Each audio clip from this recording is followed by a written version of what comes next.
একদিন বিশ্বনবী বললেন, বান্দার কোনো হক আল্লাহ কোনোদিন ছেড়ে দেয় না। আল্লাহর হক আল্লাহ মাফ করে, বান্দার হকের মাফ নাই। যদিও আমি নবী, আমার উপর যদি কোনো হক থাকে বলো, আমি দিয়ে দেব। কোন সাহাবী দাঁড়ায় না। এক সাহাবী দাঁড়িয়ে বলল, নবী, যুদ্ধের ময়দানে চাবুক চালানোর সময়, লাঠি চালানোর সময় এক কাফেরকে মারতে যে আপনার লাঠির বাড়ি আমার পিঠের মধ্যে পড়েছে।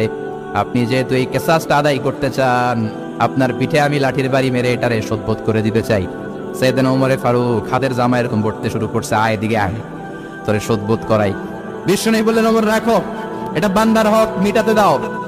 বিশ্বনবী বললেন, আসো, তুমি এসে আমার পিঠে লাঠি দিয়ে চাবুক দিয়ে বাড়ি মারো। সাহাবী বলে, ও নবী, তখন দুর্ভিক্ষের সময়ের যুদ্ধ ছিল, আমাদের গায়ে জামা ছিল না। যখন আপনি আমার চাবুকটা পিঠের মধ্যে মেরেছেন, আমার পিঠে তখন জামা ছিল না। আপনি যদি যথা নিয়মে কিসাসটা আদায় করতে চান, আপনার জামাটা খুললেন, খালি পিঠের মধ্যে বাড়িটা মারিস। এবার ওমরে ফারুকের ধরে গে, এদিকে আয়, তোরে দেখাইতেছে। বিশ্বনবী বললেন, ও ওমর থামো, মারতে দাও। বিশ্বনবী উনার জুব্বাটা উপরের দিকে উঠালেন, পিঠের মধ্যে বাড়ি দেওয়ার জন্য ওই সাহাবীকে ডাকলেন। ওই সাহাবী বিশ্বনবীকে পিছন দিক থেকে জড়িয়ে ধরে ওই মোহরে নবুয়তের মধ্যে চুমু দিয়ে ফেলেছে।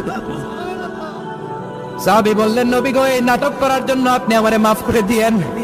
আপনি বিশ্বনবী, উদম গায়ে আপনারে দেখা যায় না, আলী গায়ে আপনারে দেখা যায় না। শুনেছি আপনার পিঠের মধ্যে মোহরে নবুয়ত আছে। অনেক দিনের সাধনা, জল্পনা কল্পনা, আপনার মোহরে নবুয়তে আমার ঠোঁটটা আমি লাগাবো না। আপনার মোহরে নবুয়তের মধ্যে আমার ঠোঁটটা লাগিয়ে আমার ঠোঁটটারে আমি জাহান্নাম থেকে পরিত্রাণ করাবো।